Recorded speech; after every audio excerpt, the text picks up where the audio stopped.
Welcome to V3 news లక్ష్యం సమాజహితం. నేను Emilia. బులెటిన్లో ముందుగా హెడ్లైన్స్ చూద్దాం. రేపు భారత్కు చేరుకోనున్న రాఫెల్ యుద్ధ విమానాలు. గగనతలంలోకి ఎగిరిందంటే శత్రు దేశాల వెన్నులో చలి పుట్టించే రాఫెల్. అనంతపురంలో ప్రభుత్వ సర్వజన ఆసుపత్రిని సందర్శించిన జిల్లా కలెక్టర్ గంధం చంద్రుడు. వైద్యపరంగా ఇబ్బందులు రాకుండా ఉండేలా తగిన చర్యలు తీసుకోవాలని సూచన. రాష్ట్రంలో మహిళలకు రక్షణ లేకుండా పోయిందన్న మాజీ మంత్రి పీతల సుజాత. అత్యాచారానికి గురైన బాలిక కుటుంబ సభ్యులకు రక్షణ కల్పించాలని డిమాండ్. నెల్లూరులో సోమశిల జలాశయాన్ని సందర్శించిన జిల్లా collector Chakradhar Babu.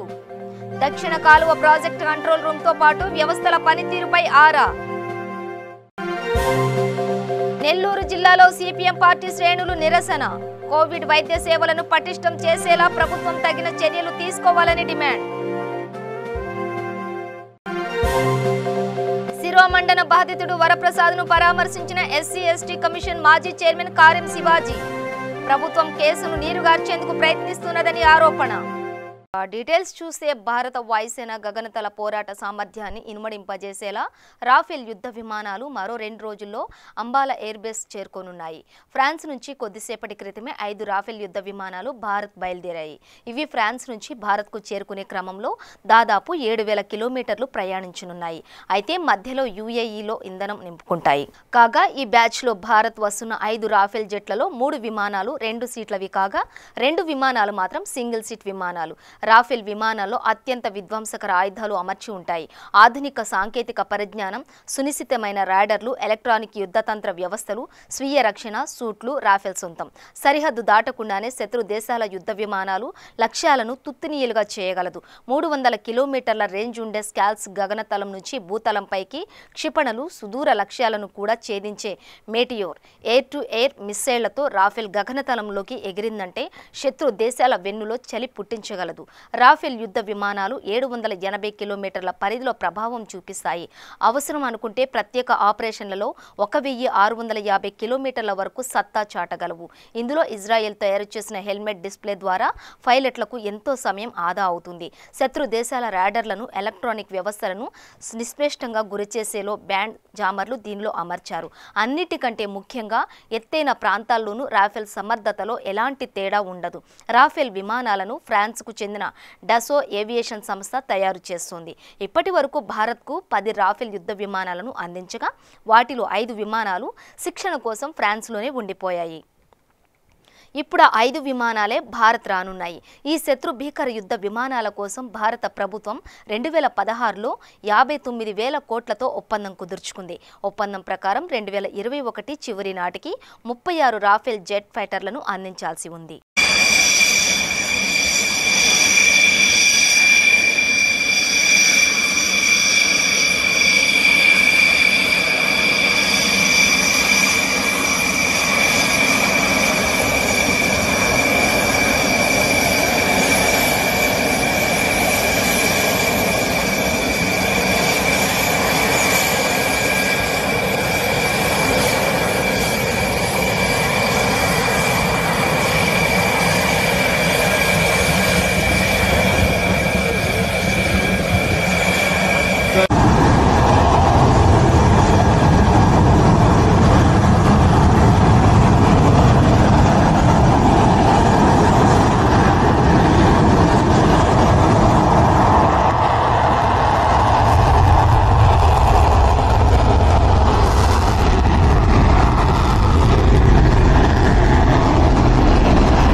takeoff of 5 Rafale jets that are flying to India today. Our Air Force pilots tell us that these are extremely swift, nimble, versatile, and very deadly aircraft. You might call them, they are both beauty and beast. They are superb flying machines being flown by the best pilots in the world.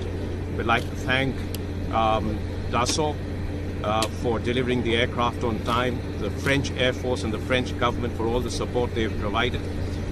This is going to add a great deal of strength to our air power and defense preparedness, but it is also a powerful symbol of the strategic partnership between India and France.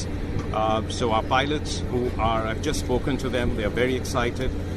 They are very proud to be flying these machines to India today. It's going to be a long flight, and it is a remarkable symbol of their professionalism, their endurance, and the skills that they have acquired during the training, that they'll be able to do this with mid-air refueling and just a single stop en route to India, which is actually quite a long distance. We have bid them safe landing in India, a smooth flight on the way, and a great service to the cause of India's defense and security. They play a very important role in that. So we look forward to seeing their induction in India. అనంతపురంలో ప్రభుత్వ సర్వజన ఆసుపత్రిని oxygen కొరతపై అధికారులు సత్వరమే చర్యలు చేపడుతున్నారు. Covid ఆసుపత్రిని సందర్శించిన జిల్లా కలెక్టర్ గంధం చంద్రుడు కోవిడ్ వార్డులతో పాటు ఆక్సిజన్ ప్లాంట్ పనులను పరిశీలించారు. అనంతరం హాస్పిటల్ సిబ్బందితో సమీక్షించిన జిల్లా కలెక్టర్ గంధం చంద్రుడు ఆక్సిజన్ విషయంలో అధికారులు ఎప్పటికప్పుడు సమీక్ష నిర్వహించి వైద్యపరంగా ఇబ్బందులు రాకుండా ఉండేలా తగిన చర్యలు తీసుకోవాలని సూచించారు. అందరికీ నమస్కారం. ఈరోజు ఈ కరోనా మీద యుద్ధంలో మనం అందరం కూడా జిల్లా యంత్రాంగం, అలాగే రాష్ట్రం మొత్తం, అలాగే ప్రపంచం మొత్తం కూడా పోరాడుతూ ఉంటుంది. అందులో భాగంగా కొంత స్ట్రాటజీ కూడా ఇంతకుముందు ఉన్నటువంటి స్ట్రాటజీ ఏదైతే ఉందో ఆ స్ట్రాటజీ వైరస్ యొక్క స్ప్రెడ్ని ఆపడం కోసం ఉండేది. స్టార్టింగ్లో లాక్డౌన్ కావచ్చు, లేదంటే మూమెంట్స్ మీద రెస్ట్రిక్షన్ కావచ్చు. ఇప్పుడు ఆ strategy spread, containing the spread నుండి సేవ్ లైఫ్స్కి, అంటే ప్రాణాలని కాపాడే దిశగా స్ట్రాటజీని రివైజ్ చేసుకొని ముందుకు వెళ్తున్నాము. మీ అందరికీ తెలుసు కదా, గత కొంతకాలంగా not only Anantapuram, entire state కావచ్చు, లేదంటే ప్రపంచం మొత్తం కావచ్చు, కేసుల సంఖ్య అన్నది అన్లాక్ చేసిన తర్వాత కేసుల సంఖ్య అన్నది కొద్దిగా పెరుగుతూ ఉంది. సో దీంట్లో ఈ కేసులు పెరిగిన కొద్దీ మనకు సబ్సిక్వెంట్గా చూసుకోవాల్సినటువంటి విషయాలు అంటే హోమ్ ఐసోలేషన్ కావచ్చు, కోవిడ్ కేర్ సెంటర్స్లో ట్రీట్మెంట్ కావచ్చు, తద్వారా ఈ రెండు కాకపోతే హాస్పిటల్ అడ్మిషన్స్ కావచ్చు, వీటి మీద కొంచెం ఎక్కువ శ్రద్ధ పెడుతూ ఉన్నాము. మనకు దాదాపుగా Covid care centres 15 Covid care centres పెట్టి ఉన్నాము. 5040 బెడ్లు ఉన్నాయి. సో దాంట్లో దాదాపుగా 5000 మందిని అక్కడ ఉంచడానికి మనకు అవకాశం ఉంది. ఇప్పటివరకు ఉన్నటువంటి యాక్టివ్ కేసులు అన్నీ కూడా అరౌండ్ 4400 ఉన్నాయి. సో మనకు కావాల్సిన దానికంటే ఎక్కువ కెపాసిటీ ఒక కోవిడ్ కేర్ సెంటర్స్లోనే ఉంది. అలాగే హోమ్ ఐసోలేషన్కి దాదాపుగా 85% హోమ్ ఐసోలేషన్లోని ఇప్పుడున్నటువంటి స్టడీస్ ప్రకారం, అలాగే ICMR world health organization guidelines ప్రకారం most of the cases are లక్షణాలు లేనటువంటి అసిమ్టమాటిక్ కేసెస్ అనమాట. సో వీరు హెల్దీగా ఉంటే హోమ్ ఐసోలేషన్లోనే ఉండవచ్చు. దాదాపుగా మా జిల్లాలో 2200 వరకు హోమ్ ఐసోలేషన్లోనే ఉంచి వారిని కంట్రోల్ రూమ్ ద్వారా మానిటర్ చేయడం జరుగుతుంది. వారి యొక్క ఆరోగ్య స్థితిగతులు ఎలా ఉన్నాయి, లక్షణాలు ఏమైనా డెవలప్ అవుతున్నాయా, వారి యొక్క మానసిక పరిస్థితి ఎలా ఉంది, అలాగే వారి యొక్క భోజనం, ఇమ్యూనిటీ పెంచేటువంటి భోజనం చేస్తున్నారా లేదా, ఈ విధంగా చూస్తూ ఉన్నాము. So home isolation, Covid care centres ఇవి రెండూ కాకుండా వచ్చినటువంటి పాజిటివ్ కేసెస్లో ఒక 3 నుండి 5% వరకు మాత్రమే హాస్పిటల్కి రావాల్సినటువంటి అవసరం ఉంటుంది. తిరుపతి ఎస్వి ఆయుర్వేద ఆసుపత్రిని జిల్లా కలెక్టర్ సందర్శించారు. జిల్లాలో టీటీడీ సహకారంతో శ్రీనివాసం, పద్మావతి నిలయం, విష్ణు నివాసంలో మైల్డ్ కోవిడ్ కేసులు చికిత్స అందిస్తున్నామని, ఇప్పటికే రూయా ఆధ్వర్యంలో ఈ కోవిడ్ సెంటర్లు ఉండగా స్విమ్స్కు అనుబంధంగా ఎస్వి ఆయుర్వేద వైద్య కళాశాల ఆసుపత్రిలో కోవిడ్ సేవలు ప్రారంభించనున్నట్లు డాక్టర్ ఎన్ భరత్ గుప్తా తెలిపారు. స్థానిక ఎస్వి కళాశాలలో APM IDC chairman doctor Chandrasekhar Reddy, CMO కార్యదర్శి హరికృష్ణ, మెడికల్ కళాశాల ప్రిన్సిపల్ డాక్టర్ జయభాస్కర్తో జిల్లా కలెక్టర్ సమావేశమయ్యారు.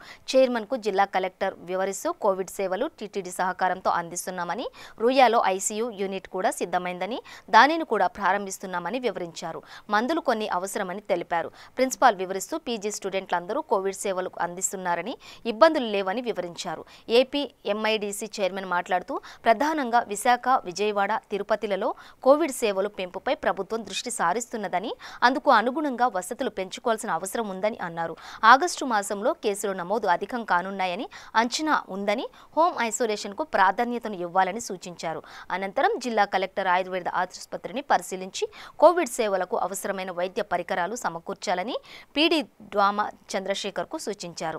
స్విమ్స్ అనుబంధంగా ఎస్వి ఆయుర్వేద కళాశాల ఆసుపత్రిని కోవిడ్ సేవలకు వినియోగం నిమిత్తం డైరెక్టర్ వెంగమ్మతో కలిసి ఆయుర్వేద కళాశాల RMO doctor Padmavathi, doctor Subbareddy, doctor Annapurna, SVIMS RMO రామ్లతో కలిసి చర్చించారు. DMHO Penchalaiah, doctor Madhavi, doctor Fayeem, doctor Harikrishna, doctor Nagamunindrudu, Madhu, PRO Kiran తదితరులు ఉన్నారు. రాష్ట్రంలో మహిళలకు రక్షణ లేకుండా పోయిందని మాజీ మంత్రి పీతల సుజాత ఆందోళన వ్యక్తం చేశారు. పశ్చిమ గోదావరి జిల్లా భీమవరంలో మాట్లాడుతూ తూర్పు గోదావరి జిల్లాలో అత్యాచారానికి గురైన బాలికకు కరోనా పాజిటివ్గా ఉందని అక్కడికి సిబ్బంది ఆందోళనకు గురి చేస్తున్నారని, దీనిపై ప్రభుత్వం స్పష్టత ఇవ్వాలని డిమాండ్ చేశారు. ఎప్పటికప్పుడు బాలిక ఆరోగ్యంపై వైద్యులు వివరణ ఇవ్వాలని, బాలిక కుటుంబ సభ్యులకు రక్షణ కల్పించాలని కోరారు. శిరోమండనంతో కేసు ఎందుకు నిందితులను అరెస్టు చేయలేదని ప్రశ్నించిన ఆమె నిందితులను వెంటనే శిక్షించాలని డిమాండ్ చేశారు. ఈ రోజున రాష్ట్రంలో మహిళలకు రక్షణ లేకుండా పోయింది. ముఖ్యంగా రాజమండ్రిలో సామూహిక అత్యాచారం గావింపబడి చాలా బాధాకరమైనటువంటి పరిస్థితుల్లో ఉన్నటువంటి మైనర్ బాలిక ప్రభుత్వ ఆసుపత్రిలో ట్రీట్మెంట్ తీసుకుంటుంది. ఆ బాలికకి కరోనా పాజిటివ్ ఉందని చాలా కంగారు పడుతున్నారు అక్కడ స్టాఫ్ కానీ ప్రభుత్వం కానీ. మేం ప్రశ్నిస్తున్నాం, మైనర్ బాలికకి కరోనా పాజిటివ్ ఉందా లేదా ప్రభుత్వం ప్రజలకి క్లారిటీ ఇవ్వాల్సిందిగా మేము కోరుతున్నాం. అంతేకాకుండా మైనర్ బాలికకి సంబంధించినటువంటి హెల్త్ బులెటిన్ని ఎప్పటికప్పుడు ప్రజలకి తెలియజేయవలసిందిగా కూడా మేము కోరుతున్నాం. అంతేకాకుండా అమ్మాయి కుటుంబ సభ్యులకి, తల్లికి ప్రాణ రక్షణ కల్పించాల్సిందిగా కూడా ప్రభుత్వం డిమాండ్ చేస్తున్నాం.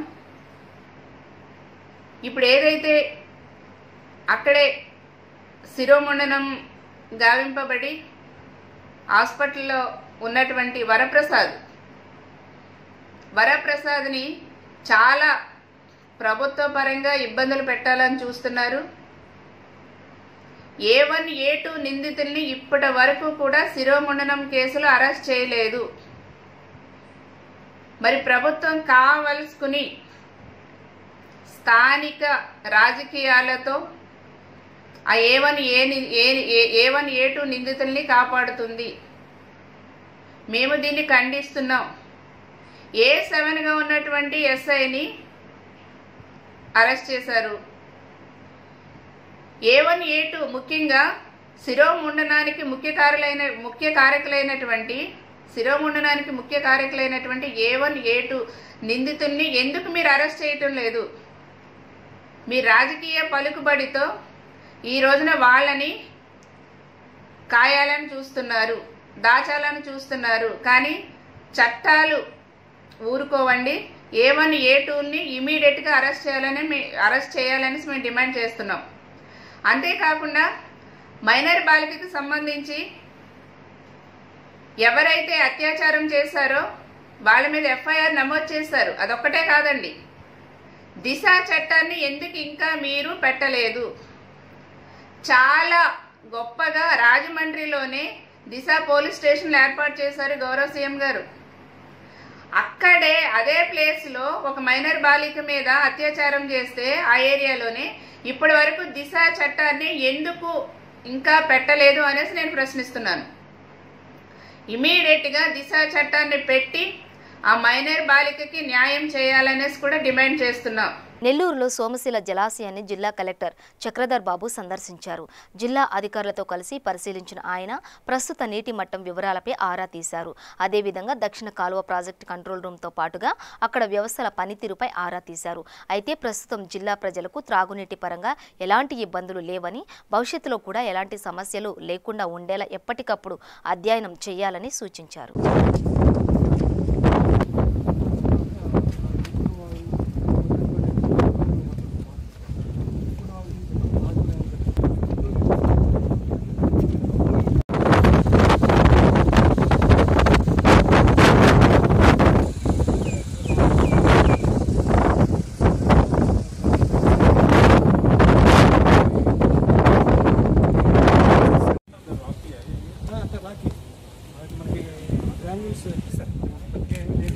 అదే గోదావరి బ్యారేజ్ తర్వాత మనకు క్రాప్ అయిన తర్వాత మనకి 17 టీఎంసీ 18 టీఎంసీ నెక్స్ట్ పండుగ మనకి నెల్లూరు జిల్లాలో సిపిఎం పార్టీ శ్రేణులు నిరసన బాట పట్టారు.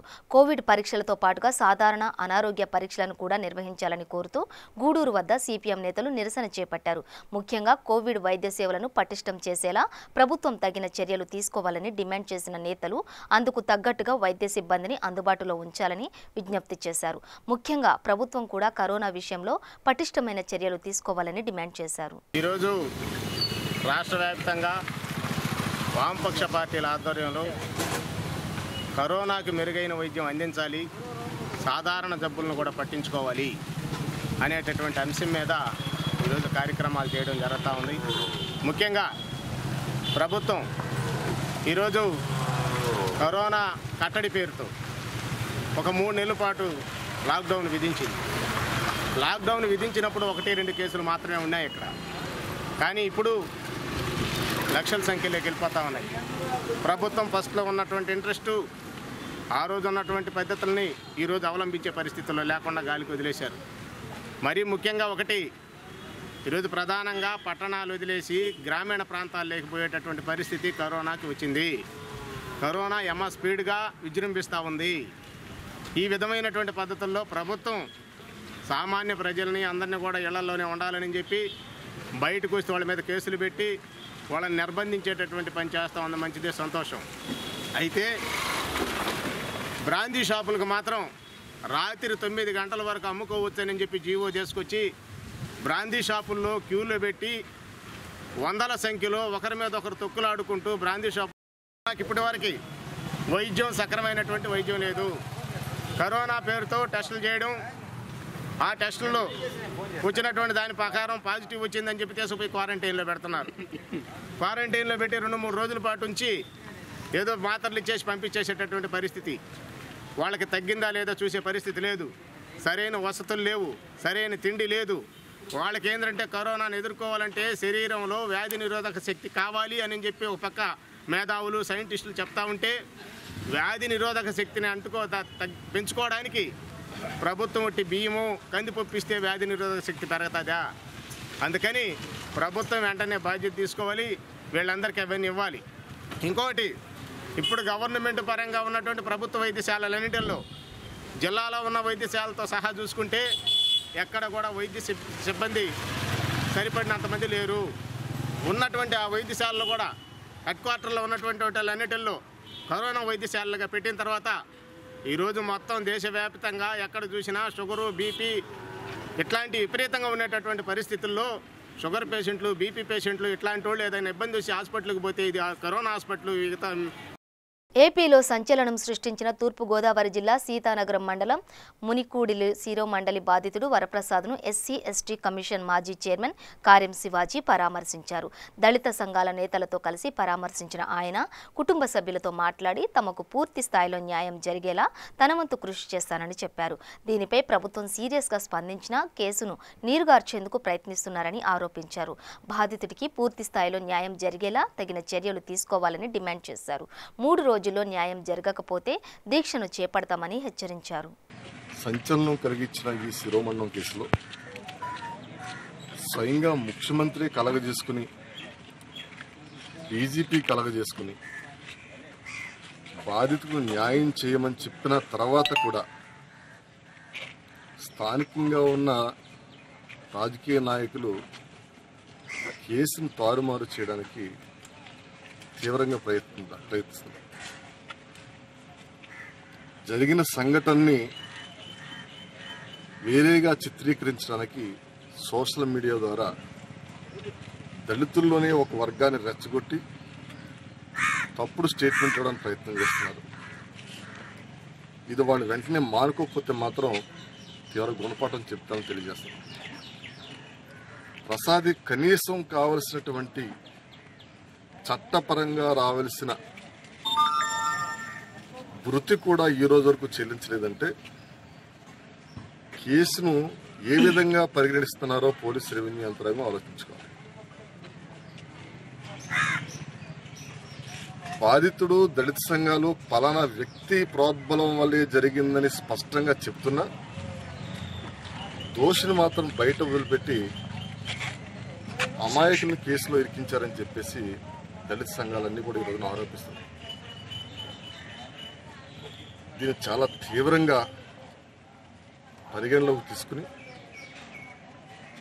ఈ ఉద్యమాన్ని మరింత బలోపేతం చేస్తాం. ఇప్పటికే 3 రోజుల్లో చర్యలు చేపడతామని చెప్పి ప్రకటించినటువంటి ఎస్పీ కానివ్వండి, డీజీపీ కానివ్వండి, మీ అందరికీ తెలియజేస్తున్నాం.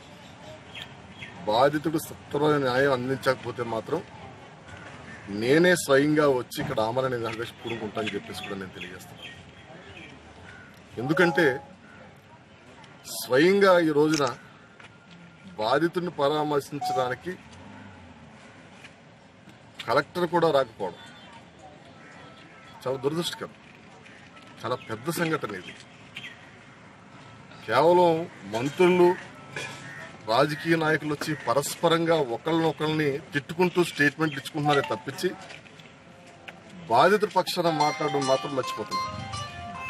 అందుచేత ఈ సంఘటనలో న్యాయం జరిగే వరకు చివరి వరకు ప్రసాద్ వరకు అనగొట్టడం, దళిత సంఘాలని ఏకతాటిపై తీసుకొచ్చి ప్రసాద్కి న్యాయం జరిగే వరకు కూడా పోరాటం చేస్తామని చెప్పి సందర్భంగా తెలియజేస్తాం. కరోనా కేసులు పెరుగుతున్న నేపథ్యంలో కోవిడ్ టాస్క్ ఫోర్స్ కమిటీ కొన్ని తీర్మానాలను చేసినట్లు మంత్రి అవంతి శ్రీనివాసరావు తెలిపారు. విశాఖలో రోజురోజుకు 3,000 మంది కోవిడ్ టెస్టులు చేస్తున్నారని, వీటి సంఖ్య 5,000కు పెంచాలని నిర్ణయం తీసుకున్నామని చెప్పారు. హోమ్ ఐసోలేషన్ ద్వారా వైద్యం అందించాలని భావిస్తున్నామని, ఐసీఎంఆర్ అనుమతితో మరికొన్ని ప్రైవేట్ ఆసుపత్రుల్లో పరీక్షలకు అనుమతి ఇస్తామని చెప్పారు. అత్యవసర వైద్యం అందించడానికి సిబ్బందిని నియమిస్తున్నామని, మానవతా దృక్పథంతో ఉన్న వైద్య సిబ్బంది కోవిడ్ సేవలు అందించడానికి ముందుకు రావాలని కోరారు. గత ప్రభుత్వాల నిర్లక్ష్యం కారణంగా వైద్య విభాగంలో లోపాలు ఉన్నాయని, వాటన్నింటినీ సరిదిద్దుకుంటూ ప్రజలకు కోవిడ్ పై అవగాహన కల్పిస్తామని మంత్రి అవంతి శ్రీనివాసరావు పేర్కొన్నారు. ఇప్పుడు రోజుకి 3,000 మందికి టెస్టులు చేస్తున్నారు. అది 5,000 పెంచాలని నిర్ణయం తీసుకోవడం జరిగింది. అలాగే ఇప్పుడు వరకు యాజ్ ఆన్ టుడే 132,965 మందికి టెస్టులు చేయడం జరిగింది జిల్లా వ్యాప్తంగా. మరి వాటిల్లో పాజిటివ్ కేసెస్ 7,390 మందికి వచ్చింది. డిశ్చార్జ్ అయిన వాళ్ళు 1,690 మంది ఉన్నారు. మరి డెత్స్ 71 మంది ఉన్నారు. 7,390 మందిలో యాక్టివ్ కేసెస్ 5,629 ఉన్నాయి. మరి ఈరోజు పాజిటివ్స్ అయితే 603 వచ్చినాయి. మరి ఈ డెత్స్ పర్ మిలియన్ పాపులేషన్ కూడా 14.9 ఉంది. ఇప్పుడు ఇది కాకుండా మనం ఈ క్వారంటైన్ సెంటర్స్ చూసుకుంటే జిల్లా వ్యాప్తంగా 90 హాస్పిటల్స్లో క్వారంటైన్ సెంటర్స్ పెట్టాం. మరి రూమ్స్ కూడా 4,411 రూమ్స్, బెడ్స్ కూడా 4,411 బెడ్స్ అవైలబుల్ ఉన్నాయి. సినీ కార్మికులకు సినీ కష్టాలు తప్పడం లేదు. కరోనా ఎఫెక్ట్తో నిలిచిపోయిన షూటింగ్ల కారణంగా ఆర్థికంగా ఇబ్బందులు ఎదుర్కొంటున్న కార్మికులను ఆదుకునే దిశగా తగిన చర్యలు తీసుకోవాలని కోరుతూ విశాఖలో తెలుగు చలనచిత్ర టీవీ పరిశ్రమ ధర్నాకు దిగింది. గతంలో కార్మికులను ఆదుకునే దిశగా పరిశ్రమ పెద్ద ఎత్తున తమ వంతు సాయాన్ని అందిస్తే విశాఖలో కొంతమంది నాయకులు దాన్ని కూడా దోచుకున్నారని ఆరోపించారు. విశాఖను సినీ హబ్గా తీర్చిదిద్దుతామని ప్రకటించిన సీఎం జగన్ నిర్ణయాన్ని హర్షించిన సమైక్య సభ్యులు సినీ కార్మికులను కూడా ఆదుకునే దిశగా ప్రభుత్వం చొరవ చూపించాలని విజ్ఞప్తి చేశారు. జీవితాలు దుర్భంగా ఉన్నాయి. ఇదొక కరోనా వ్యాధి ఈ ప్రపంచవ్యాప్తంగా వచ్చిన తర్వాత మరి సినిమా వారు షూటింగ్స్ లేక మరి కార్మికులు జీవనోపాధి కోల్పోయి చాలా అధ్వాన పరిస్థితులు వాళ్ళ జీవనాలు ఉన్నాయి. మేము రాష్ట్ర ప్రభుత్వాన్ని కోరుతూ ఉన్నాం, దయించి గౌరవ ముఖ్యమంత్రి వర్యులు జగన్మోహన్ రెడ్డి గారు ఈ యొక్క రాష్ట్రంలో ఉన్నటువంటి సినీ కార్మికులను ఆదుకోవాలని మరి కోరుతూ ఉన్నాం. అంతేకాకుండా మరి సినీ కార్మికులు ఇక్కడ ఈ విశాఖపట్నంలో కానీ ఈ రాష్ట్రంలో దాదాపు 12,000 మంది కార్మికులు ఉంటే ఈ యొక్క విశాఖపట్నంలోనే 15,000 కార్మికులు ఇక్కడ జీవిస్తూ ఉన్నారు. మరి గౌరవ ముఖ్యమంత్రి వర్యులు ఒక మంచి శుభవార్త చెప్పారు, మొన్న విశాఖపట్నాన్ని ఒక సినీ హబ్గా తయారు చేస్తామని. వారికి మా హృదయపూర్వక ధన్యవాదాలు తెలియజేస్తూ ఉన్నాం. ఈ సందర్భంగా మరి ముఖ్యమంత్రి జగన్మోహన్ రెడ్డి గారికి మా విన్నపం, ఈ రాష్ట్రంలోని కార్మికుల పక్షాన సినీ కార్మికుల పక్షాన మీరు నిలబడి కార్మికులందరికీ కూడా న్యాయం చేయాలని కోరుతూ ఉన్నాం. ఇంతేకాకుండా ఈ రాష్ట్రంలో ఈ సినీ కార్మికులు కూడా మరి కొంతమంది నాయకుల పేరున మరి దోచుకుంటామన్న పరిస్థితి. బులెటిన్ ముగించే ముందు హెడ్లైన్స్ మరోసారి. రేపు భారత్ కు చేరుకోనున్న రాఫెల్ యుద్ధ విమానాలు, గగనతలంలోకి ఎగిరిందంటే శత్రు దేశాల వెన్నులో చలి పుట్టించే రాఫెల్. అనంతపురంలో ప్రభుత్వ సర్వజన ఆసుపత్రిని సందర్శించిన జిల్లా కలెక్టర్ గంధం చంద్రుడు. వైద్యపరంగా ఇబ్బందులు రాకుండా ఉండేలా తగిన చర్యలు తీసుకోవాలని సూచన. రాష్ట్రంలో మహిళలకు రక్షణ లేకుండా పోయిందన్న మాజీ మంత్రి పీతల సుజాత. అత్యాచారానికి గురైన బాలిక కుటుంబ సభ్యులకు రక్షణ కల్పించాలని డిమాండ్. నెల్లూరులో సోమశిల జలాశయాన్ని సందర్శించిన జిల్లా కలెక్టర్ చక్రధర్ బాబు.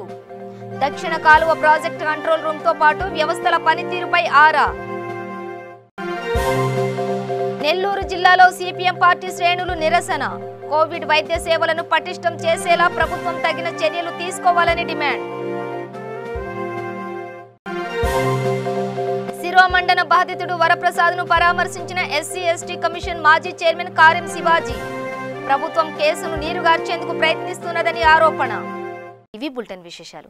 మరింత సమాచారం కోసం చూస్తూనే ఉండండి V3 న్యూస్ లక్ష్యం సమాజ హితం.